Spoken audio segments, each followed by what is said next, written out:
Assalamualaikum warahmatullahi wabarakatuh. Selamat malam Bapak Lukman Hakim selaku dosen pembimbing mata kuliah kewarganegaraan.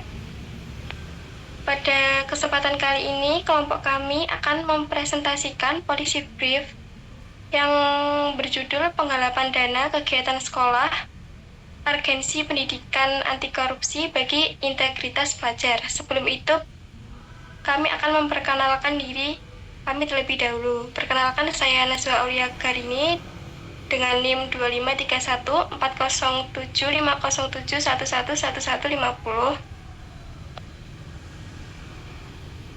Saya Zahira Kalisa Salsabila dengan NIM 25314057111119.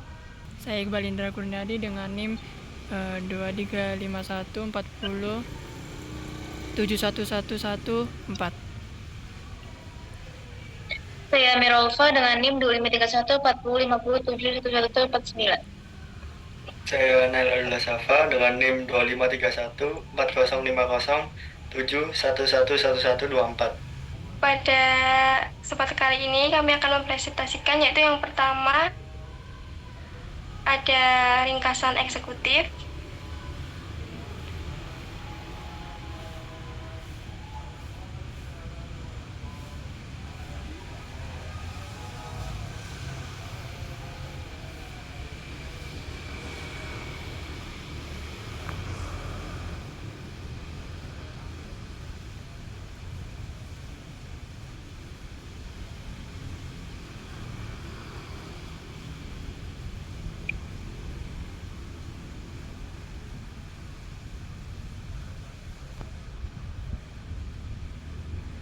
slide yang kedua, ringkasan eksekutif. Pendidikan anti korupsi sangat penting dalam membentuk karakter siswa sebagai generasi penerus bangsa. Dalam pembelajaran pendidikan warganegaraan, pendidikan anti korupsi membantu membangun nilai-nilai integritas seperti jujur, bertanggung jawab, disiplin, terbuka, dan peduli terhadap masyarakat. Menanamkan nilai tersebut sangat penting karena sekolah tidak hanya bertugas mengembangkan kemampuan akademik saja, tetapi juga menjadi tempat membentuk karakter yang akan menentukan kualitas moral para siswa sebagai warga negara di masa depan.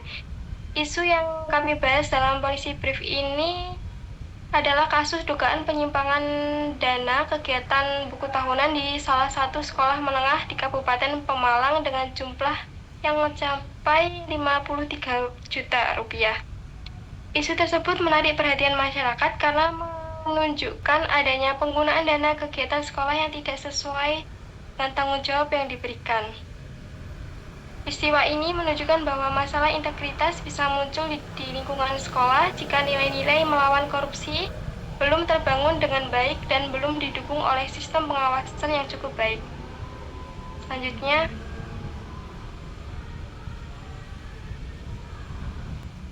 hasil analisis tersebut menunjukkan bahwa sekolah masih kurang masuk ke dalam kehidupan siswa. Sistem pengawasan dalam pengelolaan dana kegiatan siswa terbilang lemah.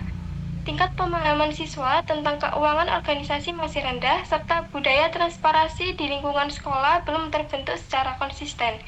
Kondisi tersebut menunjukkan bahwa upaya membentuk karakter korupsi masih banyak menghadapi kendala dan perlu diperkuat dengan pendekatan yang lebih nyata dan bisa diterapkan. Policy brief ini menyarankan untuk memperkuat pendidikan anti korupsi dengan menggabungkan pembelajaran berbasis studi kasus dalam mata pelajaran pendidikan kewarganegaraan, menerapkan sistem transparansi pengelolaan dana yang terdokumentasi dan terbuka, memberikan pelatihan literasi keuangan kepada pengurus organisasi siswa, meningkatkan bimbingan kepada guru, serta membentuk budaya sekolah yang berintegritas melalui program pembiasaan yang berkelanjutan. Dengan menerapkan langkah tersebut, sekolah diharapkan mampu membentuk generasi muda yang memiliki integritas yang kuat, tanggung jawab yang penuh, serta mampu menjadi warga negara yang menjunjung tinggi nilai anti korupsi. Selanjutnya,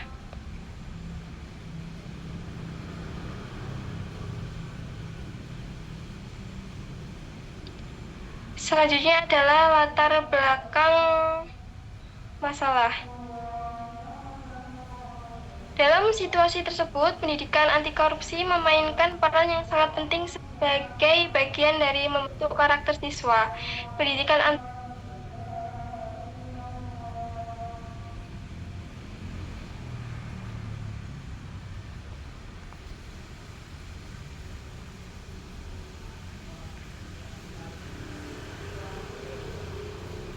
negara yang memiliki integritas.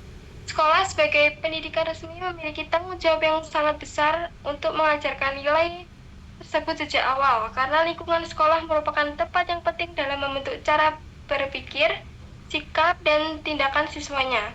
Jika pendidikan anti korupsi ini diterapkan secara konsisten, maka siswa akan memiliki kesadaran moral yang kuat untuk menolak semua bentuk penyimpangan. Organisasi penguatan pendidikan anti korupsi semakin penting dalam menghadapi berbagai persoalan integritas lingkungan pendidikan. Salah satunya kasus dugaan penggelapan dana kegiatan yearbook sebesar 53 juta di salah satu SMA di Kabupaten Pemalang. Kasus tersebut menarik perhatian publik karena menimbulkan pertanyaan mengenai tanggung jawab, pengelolaan amanah, dan lemahnya pengawasan dana kegiatan siswa. Peristiwa ini menunjukkan bahwa lingkungan pendidikan masih menghadapi masalah rendahnya integritas dan penilaian nilai-nilai anti korupsi. Maka dari itu, kasus ini penting dibahas dalam pendidikan kewarganegaraan sebagai upaya membentuk generasi muda yang bertanggung jawab, berkarakter baik, serta memiliki kesadaran moral untuk menolak segala bentuk tindakan tidak jujur di masa depan. Selanjutnya,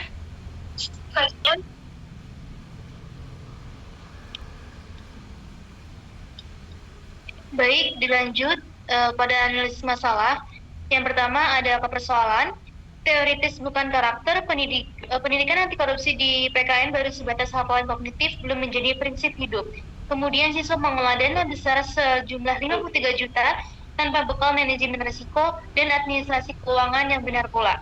Kemudian absennya pendampingan berkala dari pihak sekolah memicu peluang penyimpangan. Kemudian yang kedua ada kondisi aktual. Yang pertama, normalisasi ketidakjujuran, pembiaran terhadap pelanggaran kecil seperti mencontek atau manipulasi kas kecil yang terakumulasi. Yang kedua, monopoli informasi, yakni laporan keuangan hanya diketahui segelintir pengurus inti tanpa ada transparansi ke publik, siswa atau orang tua. Yang ketiga, ada dampak masalah. Yang pertama, erosi kepercayaan, yakni menurunnya kepercayaan orang tua dan siswa terhadap kredibilitas organisasi sekolah. Kemudian yang kedua ada degradasi moral, yakni risiko lahirnya persepsi bahwa tidak jujur itu lumrah. Kemudian yang penting tidak ketahuan. Yang ketiga, kerugian psikologis, kehilangan hak kenangan kelulusan bagi seluruh siswa satu angkatan.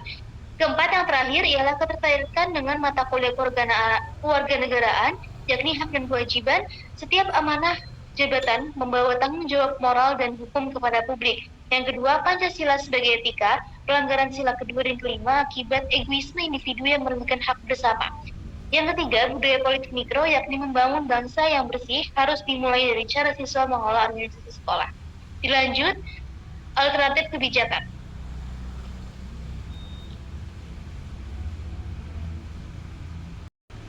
Untuk alternatif kebijakan, yang pertama ada penguatan pendidikan anti korupsi. Pendidikan anti korupsi diterapkan secara nyata melalui pembelajaran berbasis kasus, diskusi kejujuran dan pembiasaan sikap disiplin serta transparan di sekolah dan organisasi siswa.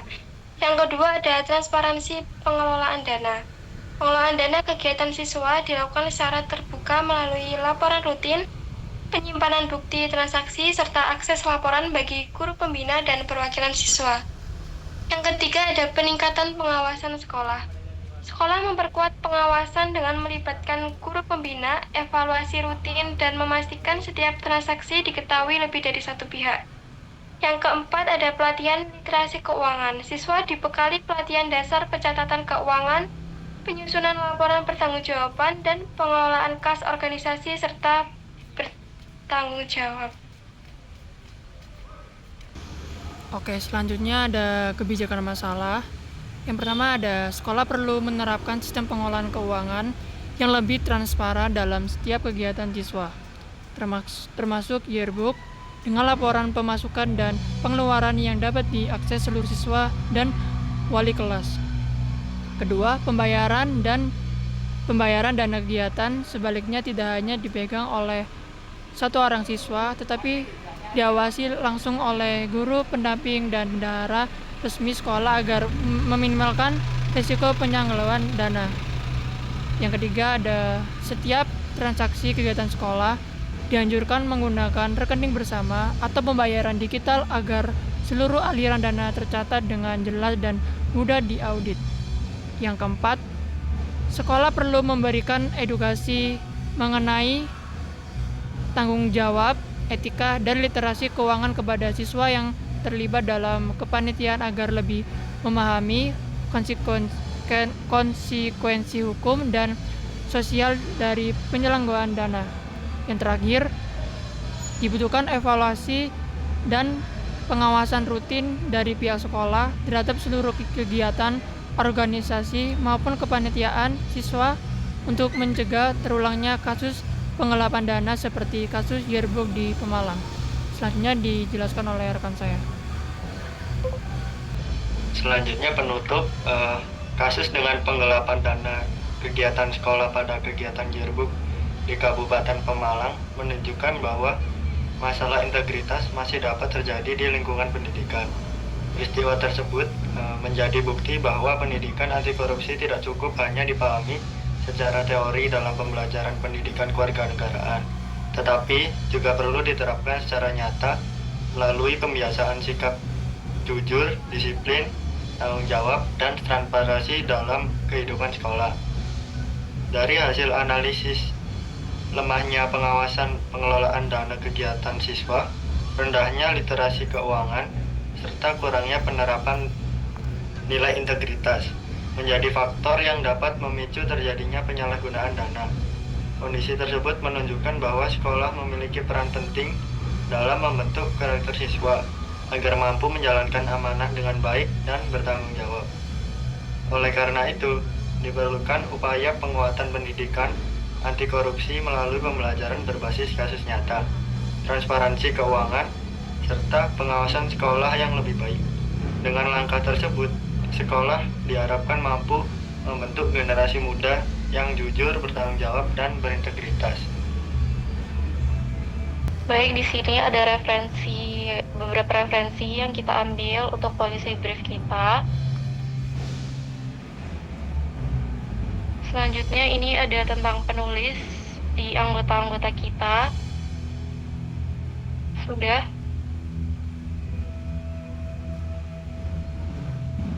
Sekian presentasi dari kelompok kita, kelompok 2, yang mengambil tema penggelapan dana kegiatan sekolah, urgensi pendidikan anti korupsi bagi integrasi pelajar. Sekian dari kelompok kami. Wassalamualaikum warahmatullahi wabarakatuh.